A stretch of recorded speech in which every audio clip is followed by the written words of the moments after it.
This is Planet Money from NPR. The world is filled with smart ideas that can help all of us live better lives. And at Planet Money, we haven't just talked about those ideas. We have followed the money around the world, crossing borders. Oh, okay. Very nice to meet you. I'm Erica. From America. Erica from America. Squeezing into the economy section of airplanes. How are your knees? If the guy in front of me were to put his seat back, I'd be screwed. Braving the waves of the high seas. Oh my God.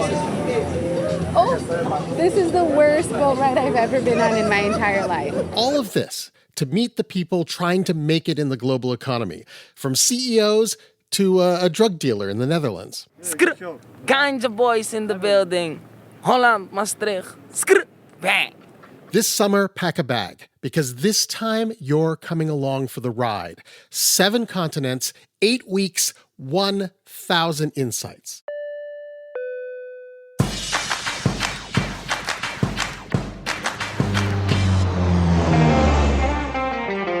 Welcome back, everyone, to Planet Money Summer School World Tour, the international economics degree that fills your passport and your soul. I'm Robert Smith. This season on Summer School, we are spending our parents' money on a semester abroad. We'll hang out in cafes, learn a few exotic swear words, and we'll study. We'll study a bit. I mean, it is definitely not a vacation, Dad. Each Wednesday until Labor Day, we will jet to a different country and meet people like us, facing problems like the ones we face, but coming up with solutions we could never have dreamed of. Then we'll have our very own guide to the country teach us a few economic lessons we can carry back in our carry-on. This season, we'll hit China, South Korea, Nigeria, Norway, Argentina, and a few more surprises. But today we start as far away as you can get from Planet Money headquarters, New Zealand and Australia. Our guide today is as Aussie as they get. Hello. I'm in the middle of breakfast. Avocado toast with eggs. It's amazing. Justin Wolfers, economics professor at the University of Michigan and the host of the new YouTube channel and podcast, Platypus Economics. I guess as an Australian, koala economics was already taken. The truth is, Robert, I was not ready, wait for it, qualified to teach that one. Oh no. When you spend a semester abroad, you have to learn to appreciate the local humor, I guess. Okay, Justin, as our first country guide, you can answer the big question for the entire series. Why spend time looking at how economics works in different countries? So the first thing that other countries are, I mean, apart from beautiful places with lovely people, is their laboratories. They're places where other countries are trying different policies, different approaches, and we get to watch how they play out. Which is interesting, right? The principles of economics are the same wherever we go, for every person, every community, but each country has different demographics, different leadership, different expectations. So who actually benefits from an economic exchange, say a market, can be a political choice. Political and economic, which is... Yeah. Markets do stuff, but ultimately what a market does is all about the rules of the game. Let me give you an analogy for an American audience. American football's a wonderful game. But if we got rid of the rules, it would be actually kind of a boring athletic spectacle. The rules of the game are what channel enterprise and skill and energy either into something beautiful or into a horrific mess of blokes fighting with each other. So using that metaphor, I guess today we're looking at Australian rules economics, which is a cross between rugby and John Maynard Keynes in short shorts. After our break, our Aussie guide will show us an innovative market for the most important substance on Earth.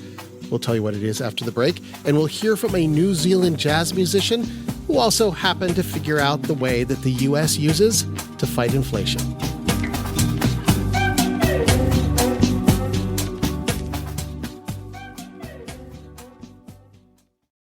This message comes from Schwab. With the new Schwab Teen Investor Account, teens can gain hands-on investing experience. It's co-owned by you and your teen, so you can monitor the account while your teen learns how to invest and manage money. Learn more at schwab.com. This message comes from Ethos. It's easy to put off getting life insurance until something unexpected happens. That makes you realize your family needs you covered. Ethos makes it easy. It's 100% online. No medical exam, just a few health questions. Apply in minutes and get same-day coverage up to $3 million. Get your free quote today at ethos.com/money. That's ethos.com/money. Application times and rates may vary. This message comes from Capital One. Capital One offers checking accounts with no fees or minimums. What's in your wallet? Terms apply. See CapitalOne.com/bankguy for details. Capital One N.A., member FDIC. The Planet Money Summer School charter jet has just touched down in New South Wales, Australia. This is the location for our first case study, which is about water, the commodity that keeps all of us alive. Professor Justin Wolfers is with us. Before we hear our case study, what question should our students keep in mind? Look, so here's the thing. Here's how water is currently allocated without markets. It rains. That's it. God decides. The weather, the pressure system. So there's no way the weather is deciding to put the water where it's needed most. So then the question is, if we want the water to go where it's needed most, how would we solve this problem that nature is naturally giving it to us in the weirdest friggin' places? We will be back with Justin after the case study, which comes to us from a story on the Planet Money Indicator from back in 2021. I'm Stacey Bannock-Smith. And I'm Darian Woods. And Stacey, we are really digging into the economics of irrigation and droughts. So we wondered, what could we learn here in the US from the driest inhabited continent on Earth? And we thought, Australia. Come on over, we'll show you what not to do. This is Australian farmer Carly Marriott. She's wearing a white woolly jumper, of course. My husband and I, we run a sheep and cropping farm. We've got 3 little kids. And yeah, we spend most of our days either wrangling sheep or children or a combination of the two. Carly's family have been able to farm in the Australian state of New South Wales for generations, thanks to her great-grandfather, actually, who was part of this massive project about 100 years ago, building huge irrigation lines drawn from Australia's biggest river, the Murray River. It was built around the same time as development on the Colorado River in the US, which is kind of the equivalent. These are both huge bodies of water that have dams and canals that keep farming going in what would otherwise be pretty drought-prone areas. And it works until the droughts got worse. Now, if there's not enough of something to go around, like water, a lot of economists will just say put a price on it, right? Like let the market decide where that water is best used. And that is what Australia has done. They have one of the most advanced water markets in the world, where anyone can buy and sell water. Carly Marriott, the sheep farmer, she can easily log onto a website on her phone. It's very exciting. So you just go into the water exchange. Got it. And you say, yes, and here's temporary water for sale. In Australia, it's as easy to trade water as it is to use like an app like Venmo or Robinhood. You could do it. I could do it. I could start trading New South Wales water rights. I'm sure you're a good journalist, but you'd make more money. You'd make far more money trading water. I got roasted, Stacey. The basic idea is this, though. The government sets aside water that it reckons can be sustainably taken from the dams, and it puts that water on the open market for the taking to the highest bidder. And the economic intuition behind this is that it allows trades that make everyone better off. Like, say I have an apple orchard in the middle of a drought, and Darian, you are a cotton farmer. I was born for this role. So if I don't get enough water for the year, my apple trees will die, and it will take me 6 years to grow them back. Of course, I would be willing to pay a lot of money for that not to happen and to get a little extra water. And let's say, Darian, that you have some extra water that I would like to buy, please. That is an intriguing offer, Stacey. Okay, I'll look up water prices on the app, and I see water prices are very high. The value of cotton I could grow this year is less than that. And unlike those apple trees, if my cotton dies this year, that's okay. Like, no sweat. I can start again next season. So I think, well, this year it might make sense to sell that water to you, Stacey, and I won't grow cotton for now. Thank you, Darian. Deal. The water has gone where it is best used, to me and my apples. And these kinds of trades, letting water go to its highest value use, has been analysed by Neil Hughes and his team at the Australian Bureau of Agricultural and Resource Economics and Sciences. Neil says that allowing different regions to trade water has meant huge economic gains. For example, in the Southern Basin region, where much of the country's farmland is, benefits are about 12% of the value of water rights, which is around $117 million a year. Basically, they modeled that water trading allowed an additional $117 million worth of stuff that could be grown. So you could think about that as like 12% more produce and meat and wool with the same amount of water. And Neil says that those benefits are even greater in the drought years when getting water to its most valued use matters the most. So these are all the benefits, but it has not been all hugs and rainbows the way it's actually happened, right? Is that fair to say? Yeah, that's right. So 2019, there was a lot of bad press emerging around water markets. And a lot of that was because water prices were, extremely high. Carly Marriott, the farmer, remembers this price spike well. She was thinking at the time she might grow some sheep feed over the summer. So she logged into the website, and there it was. From $100 a megalitre to $1,000 a megalitre, and we just felt like the rug had been pulled out from under our feet. And Carly started digging into how the water market worked, and she was particularly frustrated that she was being offered really expensive water from people who were not even farmers themselves. This is the major difference between the U.S. and Australia. Yes, the U.S. has water markets, but they are generally tied to land. But in Australia, you do not need to own land to trade water. And when, say, each month, when water first comes onto the website? Within an instant, whatever the water availability becomes, these investors can swoop in and just buy up every possible megalitre and just hold it. Carly and her family got really riled up. They felt like these people were water flippers. So they helped organize a convoy to Australia's capital city of Canberra. We dragged our kids 5 hours in the middle of summer to protest, and we actually stormed, not America style, but we stormed to the front of Parliament. Right. And we were shouting out. We were shouting the name of the water minister. And my 3-year-old, she had the megaphone and she was into him. She had it up, and you just think, is this what we've become? We were just flat out, growing crops and chasing sheep. And here we are, demanding to be heard and seen by the nation. This economic theory, the idea of just letting the markets decide, it was colliding with reality. Stories like Carly's kickstarted the government into commissioning a massive review of the water market. Neil Hughes, the economist from earlier, he was very positive about the whole system. He said that having those outside investors was a good thing for the proper functioning of the market. It meant that those trades of water were likely to actually happen. If there aren't that many people using the water trading website, then farmers might just hold on to water that they don't need. But that view is by no means the consensus in water policy circles. In fact, Carly's concern that outsider investors are totally distorting the market is part of that debate. But putting aside that controversy, coming out of that big report, it has basically 3 main lessons for water markets. Lesson number 1 is regulation. Water markets are serious markets, and according to this report, regulation should be just as vigilant as you would have in other industries like finance. The same way that you might have rules around conflicts of interest or insider trading, you'd also, by that logic, need those rules in the water market. And lesson number 2 coming out of that report, make sure the rules reflect a rapidly changing climate. And finally, lesson number 3, share information widely. At the moment, the institutional investors can be at an advantage with forecasts, models, and really fast internet connections. If that information is better shared, there might be less of a sense of grievance from farmers working from a slow internet connection who never signed up to be rapid day traders of water. Have you tried to beat them at their own game, sitting at the computer right on the dot of the hour?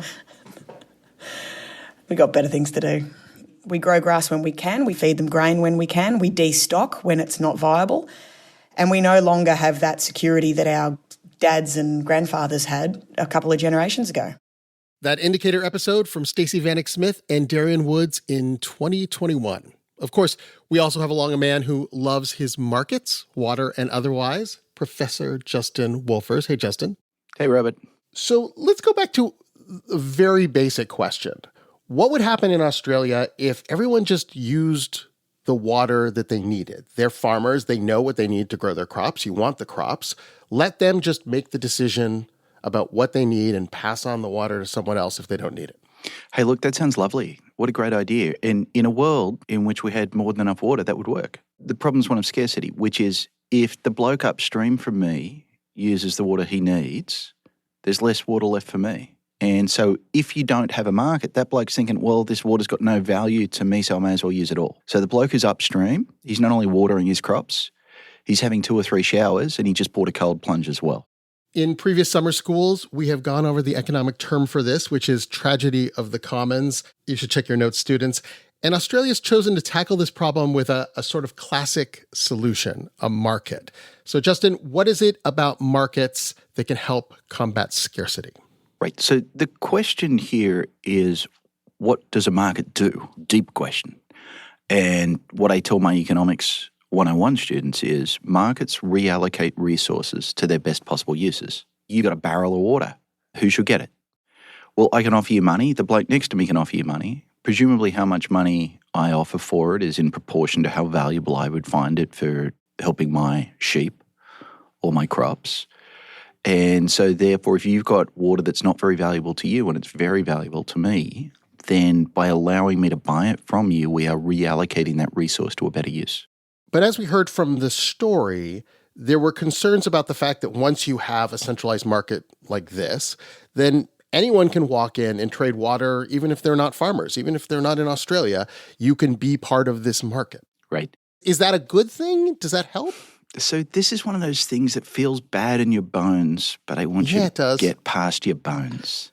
Okay. So let's say there's some bloke in New York who's got a fancy pinstripe suit and drives a Maserati and he's in this market. You start to feel really bad about it, right? Like, that guy's a jerk. He doesn't want good things for the world. There are times and ways and places where actually adding speculators to markets actually makes them more efficient. Because what's that guy trying to do? They're trying to buy when the price is low and they're trying to sell when the price is high. So at a time when there's not much demand, they're a little bit more demand. And at a time when there's not much supply, they're adding a little bit more supply. That's a story in which speculators help. Now, I want to be clear, by the way, I can also tell you stories in which they don't help. The part where it doesn't work is if this guy goes from driving a Maserati to driving 2 Maseratis, where did he get the money for the second Maserati from? Excellent question. I assume the money comes at some point from the farmers. And maybe this is how a healthy amount of speculation can turn into a speculative bubble. At a certain point, economists always argue this, prices can become divorced from reality and everyone's trying to buy or sell based on who might come into the market, the greater fool theory as prices go up. It didn't seem to happen in the Australian water market, but it does happen. It happened with the real estate bubble in America in 2006. That's a story for how speculators actually make the markets function less well. So this is the thing about markets. They usually increase efficiency, but there are people who make money and there are people who lose money. There are winners and losers in a market. It's one of the deepest lessons in all of economics. Economic efficiency is saying the size of the pie got bigger. It's not promising your slice got bigger. Economists defend efficiency by saying, well, look, when there's a bigger pie, there exists a way of slicing it so everyone's better off. But when it comes time to actually slice the pie, we never get around to doing that. We actually talked a lot about that in last year's summer school about government and government policy. Justin, if you don't mind, I'm going to just throw a little assignment in here for our listeners at home. What is the scarce resource in your neighborhood or your state or your country? Mine is picnic tables in Prospect Park near where I live, impossible to get. What is your scarce resource, and could a market be designed to help? Could you make that market more efficient? Could you grow the pie and slice it so that everyone gets more of that scarce thing? Let us know. Think about that as we take our break. And when we return, we will visit the islands of the Kiwis and hobbits and economists who figured out a clever way to fix one of the most vexing problems we face.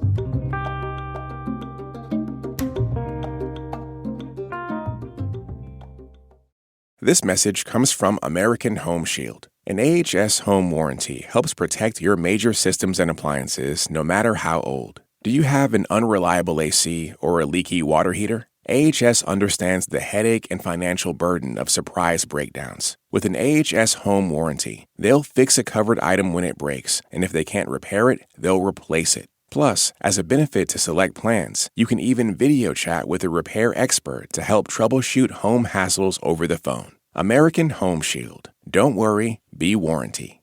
Get 20% off all plans at ahs.com/NPR and see promo details. See ahs.com/contracts for coverage details, including service fees, limitations, and exclusions.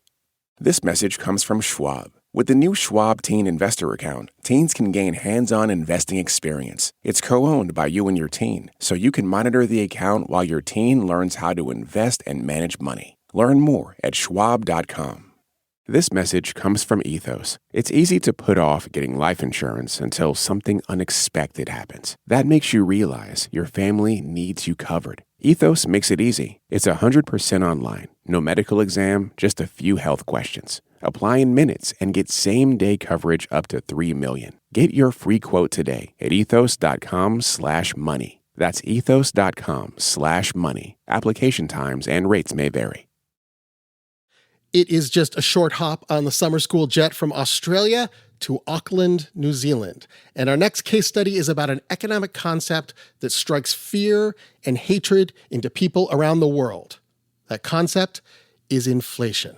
Prices going up. People hate it. Economists in just about every country of the world worry about how to control inflation. And it turns out the best tool for that comes from New Zealand.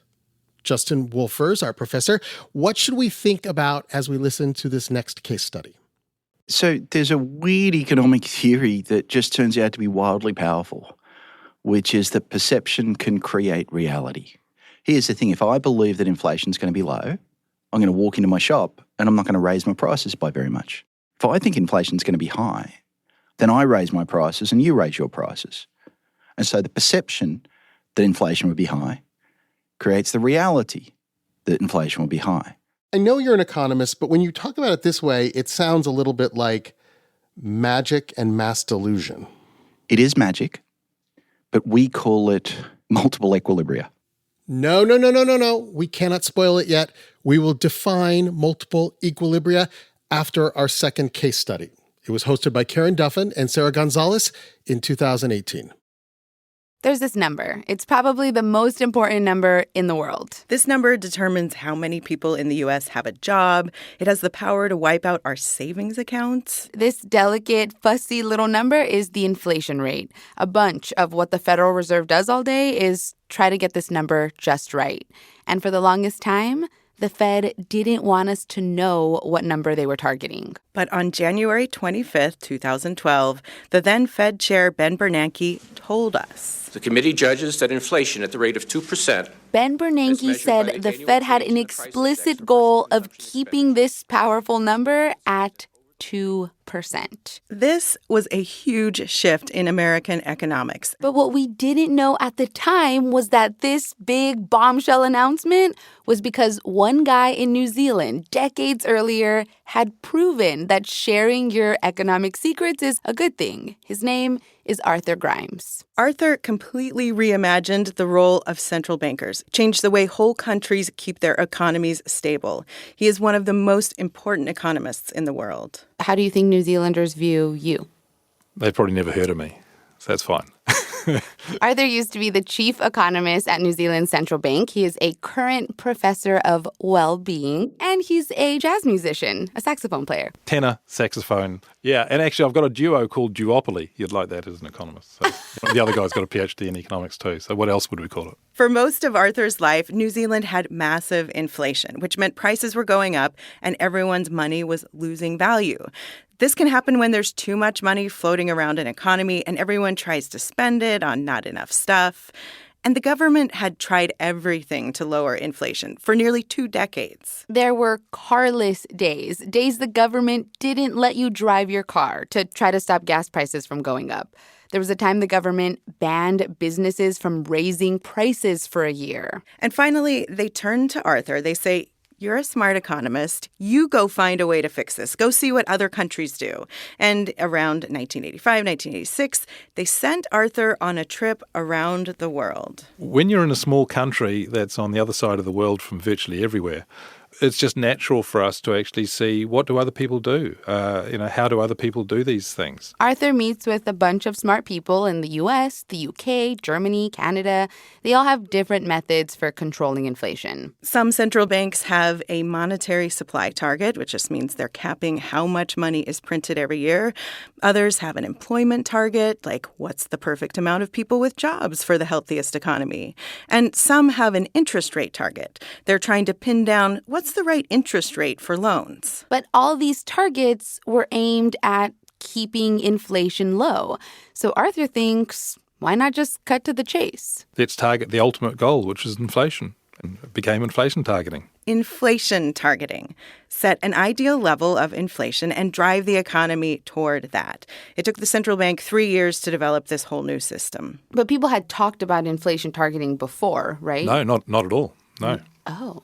No, not at all. No. It was only after New Zealand had done it that that term was actually invented. You invented inflation targeting? There was no such thing as inflation targeting at the time. So the government says, okay, central bank, give us a number so we can hold you accountable. Inflation is at 9% right now. What should we shoot for? Arthur says, I'm not going to give you a number. I will give you a range. 0 to 2 by 92. 0 to 2 by 92. Yeah, okay, that sounds good, doesn't it? 0 to 2% inflation by 1992. This was the target. Here's the thinking behind this, aside from it being catchy. If you have 0% inflation, that is true absolute price stability. The price of carrots, sugar, your rent, it never changes. If you have 1% inflation, that means that the price of carrots goes up by 1%. But you're not skipping meals over this. You just buy turnips instead of carrots now. 1% inflation doesn't affect your well-being. So economists in New Zealand consider 1% inflation kind of like neutral inflation. And then Arthur thinks we need some wiggle room. And so he says, let's give ourselves plus or minus 1%. So that's how they got 0 to 2.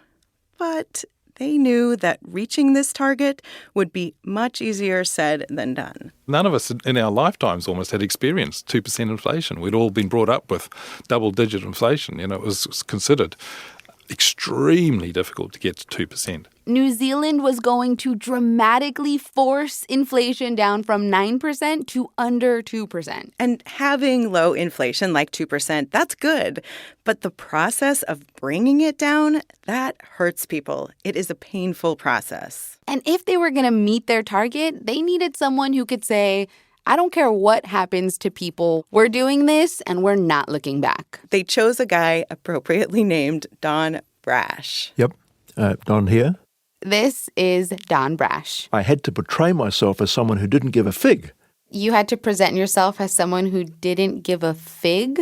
Yeah, that's what I said, yeah. There's probably an American expression which is more vulgar than you want to include. Don's job was to force the inflation rate down. He did it by restricting how much money regular banks had in their vaults, which affects how much money everyone has. That was the easy part. He literally just had to snap to make it happen. But that easy thing would cause a huge spike in unemployment. At the time, inflation was really high, so people needed high wage increases just to break even. And Don is telling people those wage increases you need, they're going to make unemployment last longer. But you can help shorten this pain if you just believe me. Have a little faith. Start acting like inflation is already at 2%, and we will get to 2% much faster. He was basically New Zealand's Smokey the Bear. Only you can prevent long-term unemployment. So you were going around New Zealand telling workers, listen, I know that inflation is almost 6% right now, but trust me, I'm going to bring it down, so just don't ask for a 6% wage increase in your salary. That's what you're doing? That's roughly what I'm doing. And then you're also going to businesses and saying, businesses, we know the inflation rate is almost 6%, but we're going to bring it down, so just don't charge more for your goods. That's right. That's right. But nobody believes him. Employees keep asking for high raises, even though technically they don't need them anymore. And companies are continuing to give them because the employees are demanding them. And so companies now cannot afford to pay everyone at such high rates. So they lay people off, and then they lay more people off. Unemployment goes up past 11%. 1 in 9 people who wanted to work couldn't. Well, it didn't look good at all, and I make no apology for that. It looked very bad, and I was as concerned about it as anybody else, believe it or not. I mean, you'd have to be an awful, miserable so-and-so not to care. Don was supposed to get inflation between 0 and 2 by 1992. And sure enough, we achieved it not only by 92, we actually achieved it by 91, which was a little earlier than planned. And there were people who said, look, by getting there early, you have subjected the real economy to more pressure than you needed to do. And there was some truth on that. How did people feel about you in New Zealand? Well, it varied greatly depending on who you were talking to. No, people hated him. Even though inflation went down, unemployment was still high, and it stayed high for years. But he did lower inflation in this new way that no one ever had before. And yes, there were still problems, but economists understood the logic behind inflation targeting. And the world's biggest economies, they start following in this tiny country's footsteps. They announce inflation targets of their own. Canada first, the UK, then Australia. They all chose different ranges, and they all told their citizens, just like Don did. New Zealand, their original target was 0 to 2, and they quickly raised it to 0 to 3. And now the target is 1 to 3%. But remember Arthur Grimes, the jazz musician, econ PhD who invented inflation targeting? He likes the original 2% target. No, I like under 2%. That's where we started, after all. Yeah. This is Arthur's jazz duo. Planet Money listeners, duopoly. I just want someone that I can talk to. I want you just the way you are. He wants inflation rates just the way they are.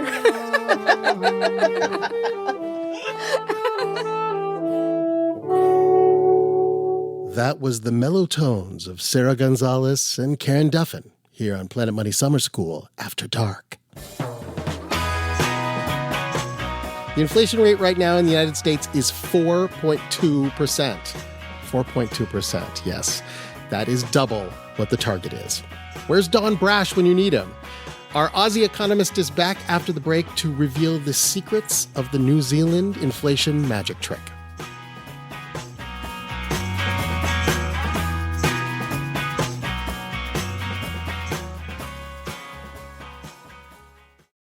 This message comes from Schwab. With the new Schwab Teen Investor Account, teens can gain hands-on investing experience. It's co-owned by you and your teen, so you can monitor the account while your teen learns how to invest and manage money. Learn more at schwab.com. This message comes from Dell Technologies. Interruptions happen at work. But with the Dell Pro laptop powered by Intel Core Ultra with V Pro, built with optimized battery and built-in intelligence, your tech won't slow you down. Dell.com/Dell-Pro. Built for you. All right, everyone. Eyes up, phones put away. Our economist, Justin Wolfers, is back at the blackboard for his final lesson. Justin, you said before the case study that perception can create reality. And then the case study showed it actually working in New Zealand and in other countries around the globe. How exactly does the magic trick work? Great. Let me answer in a completely uninterpretable way. Okay. The magic is multiple equilibria. Just say that at your next dinner party, but let me rewind and explain what I mean. Equilibria is just stuff that might happen, and multiple is many things might happen. So what are the different things that might happen? Let me tell you a story about a virtuous cycle. If Don Brash has convinced me that inflation is going to be very low next year, then I'm going to think to myself, well, the cost of my inputs isn't going to rise much, and my competitors aren't going to raise their prices much, so I probably shouldn't raise my prices much either. No, I'd be a jerk. Not just a jerk, I'd lose a lot of money. Okay. And Robert, you're going to go through the same process and you're not going to raise your prices very much either. And because we're talking about the New Zealand economy, having two suppliers, that's basically the whole economy. That was a little Aussie joke there. So what we get there is the expectation of low inflation creates the reality of low inflation. That's a virtuous cycle. Magic. Let me tell you something terrible. What used to happen in New Zealand is people thought inflation next year would be high. So I thought that my competitors would raise their prices. So therefore I thought the best move for me, not to be a jerk, not to be a nice guy, to make profits, would be also to raise my prices in lockstep. The expectation of higher prices and therefore higher inflation created the reality of higher prices and higher inflation. That's a vicious cycle. That's the thing about multiple equilibria. Just means many things could happen. And what you try and do is you get everyone to believe one of them is going to happen. Heck, if we're going to get people to believe one of them is going to happen, let's get them to believe in the virtuous cycle. Hey, guess what? Everyone else is going to the virtuous cycle. You'd be a goose not to join us. And that's the miracle of how you can reduce inflation without having to have a recession. But in order to get this miracle, you need at least two things. You need credibility. Mm-hmm. When the phone rings, you need to trust the person on the other end of the line. And you need transparency, which is everyone needs to know this credible information. Yeah. You're a really good economist. I should run a small country's central bank. But this actually helps explain. There's a whole lot of rhetoric. Ben Bernanke was really big on this. He would talk transparency, transparency, and transparency. And you might have thought that was some sort of good government, pro-democratic sort of a thing. But you know economists better than that. We think it's effective. Justin, this season on Planet Money Summer School, we are going to ask all of our guest economists for one idea that we can take from our featured country that would improve life here in the United States. New Zealand, thank you, obviously gave us the 2% inflation target. They're covered. But what trick should we adopt from Australia? In Australia, our elections are held on a Saturday. So the boss can't influence whether you vote or not. By the way, they're always held, the local school will hold a barbecue so you can get what we call a democracy sausage. So you're doing your bit and you're also having a good feed. Wait, a literal sausage you can buy? A delicious sausage on a piece of white bread with tomato sauce, which Americans call ketchup, and onions, and it nourishes the soul as well as the democracy. And I believe in my shoes, in my teeth, in every part of me, that Australia is one of the world's more perfect democracies. And I say this not as a democratic theorist, but as an economist who believes that that's what gives us the ability to respond cohesively, clearly, quickly to the global financial crisis, to the next pandemic, to the rise of inequality, and all of the sorts of problems that bedevil us. And I guess the sausage is just a delicious bonus. Speaking of bonuses, we do offer a diploma at the end of this semester of international economics, but our students will have to pass an online test. Justin, to help them study, let's go over some of the vocabulary words we have featured today. The most basic one should be easy. What is a market? A gathering of buyers and sellers. Very good. Okay, I'm going to give you a harder one to pull off. Multiple equilibria. Do it in 20 seconds. Love this. I'll give you 10 seconds back at the end. Equilibrium is just something that could happen. Multiple is many of them. Many different things could happen. Well, it sounds simple when you say it that way. But it's a blindingly important insight, because if many different things could happen, then economic policy can move us from the bad one to the good one. In the case study, we saw the importance of transparency, the central bank telling everyone what they were going to do. And even more important was credibility. What is your definition of credibility? Yeah, so unfortunately you're talking to someone who has none, but a good central banker has credibility, which is when they say something, you believe them. So it's the ability to move to a world in which words matter. Justin Wolfers, professor at the University of Michigan and the creator of Platypus Economics, which has some really fun videos. You can find them on YouTube. Planet Money listeners will love them. Thanks, Justin. Great joy, mate. So if you like summer school, may I recommend the Planet Money book? Oh, have we mentioned that before? Here's a specific idea. Chapter 18 is called, Why is My Money Worth Less Every Year? Excellent question. And also, while you're on these long flights for summer school, how about the Planet Money audiobook? It's been named one of the best audiobooks of 2026 so far, according to Spotify. So we're really proud of how it turned out. You can check it out on Spotify or wherever else you get your audiobooks. Summer School is produced by Sofia Paliza-Carr and edited by Alex Goldmark. It's fact-checked by Sierra Juarez. The show is engineered by Anli Huang with help from Robert Rodriguez. I'm Robert Smith. When I'm not summer schooling, I'm also the host of the new podcast Business History, a show about the history of business. This is NPR. Thanks for listening.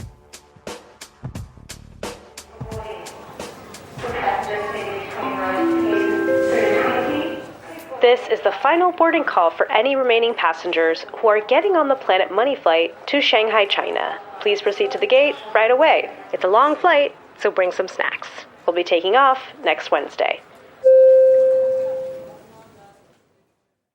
This message comes from American Home Shield. An AHS home warranty helps protect your major systems and appliances no matter how old. Do you have an unreliable AC or a leaky water heater? AHS understands the headache and financial burden of surprise breakdowns. With an AHS home warranty, they'll fix a covered item when it breaks, and if they can't repair it, they'll replace it. Plus, as a benefit to select plans, you can even video chat with a repair expert to help troubleshoot home hassles over the phone. American Home Shield. Don't worry, be warranty. Get 20% off all plans at ahs.com/NPR and see promo details. See ahs.com/contracts for coverage details, including service fees, limitations, and exclusions. This message comes from Capella University. That spark you feel? That's your drive for more. Capella University's FlexPath learning format lets you earn your degree at your pace without putting life on pause. Learn more at capella.edu.